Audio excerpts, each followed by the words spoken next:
faly miarabantsika rehetra indray ary manonona ny fiadanan'ny tompo ho amin'ny tsirairay avy izay manatrika izao fotoana izao. Fifaliana ny iarahantsika indray amin'ity androany ity ary azahoantsika mideran'Andriamanitra ihany koa noho ny fahasoavany amintsika. Ao amin'ny Salamo 150 dia misy hira anankiray izay noforon'i Davida. Nataony andininy roa zany hira zany ary nasiany isan'andininy. Fa ny andininy fahasivy no jerentsika sy ny andininy fahafolo amin'izany Salamo 150 zany ka izao no vakin'izany amin'ny anaran'i Jesosy. Hideranao eny amin'ny vahoaka aho, Tompo, ankalazanao eny amin'ny firenena aho. Fa lehibe miatra amin'ny lanitra ny famindramponao ary miatra amin'ny rahona ny fahamarinanao. Davida mpanjaka no namorona izany hira izany ary nazahoan'i Davida hevitra hamorona an'izany hira izany dia ny zavatra nitranga teo amin'ny fiainany. Raha nandositra ny Saoly mpanjaka izy tamin'ny fanenjehany azy dia tonga tao anatin'ny zohy anankiray. Ary izany zohy izany, zohy an'ny Adolama, dia namerina tao an-tsain'i Davida sy teo imasiny ny fiainany izay nenjehany Saoly tsy misy indrafo. Kanefa koa nahitany ny famindrampon'Andriamanitra ka namelany azy azo fandresena kely tsy ho azony Saoly. Ary izay famindrampony izay, famindrampon'Andriamanitra tamin'i Davida izay no nahatonga azy nahatery azy ka namoronany an'izany hira izany. Ary dia nanaovany tononkira hoe hideranao eo amin'ny vahoaka. Tena toetra n'Andriamanitra tokony hiderantsika azy ny famindrampo. Mpamindra fo Andriamanitra. Marina fa manafay koa Andriamanitra amin'ny zavatra tsy mety izay ataony tsirairay avy amintsika. Fa mpamindra fo mihoatra lavitra noho ny famaizana ny famindrapon'Andriamanitra ary tsy takatra ny saintsika mihitsy. Mpamindra fo koa toetra n'Andriamanitra tokony hijerana, hiderana azy isan'andro ny famindrampony izay ataony amiko, izay ataony aminao. Ary andeha izany famindrapon'Andriamanitra izany no hahatonga antsika handrisika antsika hideran'Andriamanitra hiaraka amin'ny antoko-pihira hafa avy ao amin'ny fiangonana Adventista amin'ny tany andro 7 ao Androsibatra.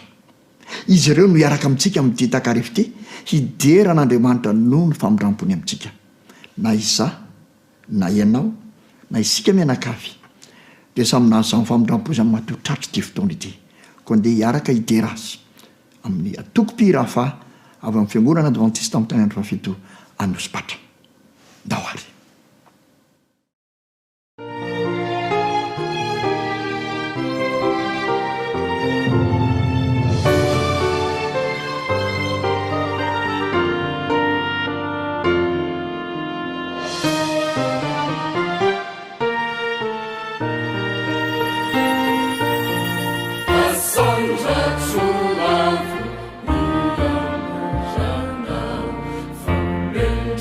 King James.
Yes.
Seso tumpo, izawila sa ini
saotra ny antoko-piraha fa avy eo amin'ny fiangonana adventiste tamin'ny tanyreny andro fafitanosy-patra antsika niaraka tamintsika androany niderin'Andriamanitra noho ny famindram-pony ary ny afatra ho antsika dia izao hoe ny ao amin'ny fitomanina toko fahatelo andiny famin'ny roapolo dia hoe ny famindram-pony Jehova no tsy nalany ritratsika aoka ho ao antsika mandrakariva niderin'Andriamanitra satria izany famindram-pony izany no nato izao tsy nato ianao mbola navelona ainantsika tsy nalany retratsika inoko fa mbola hiaraka amintsika mandritry ny herinandro indray mandrity sabaty ity ny famindram-pony Jehova izay tsy manam-paharo mandehana dia hitokio izany famindram-pony izany hikoanao ny fiadanana sy ny fandresena mametraka amin'ny velomandray ary tompoka ary dia manome fotoananao raha sitrapon'Andriamanitra amin'ny heriny androany toy izao veloma daholo tompoko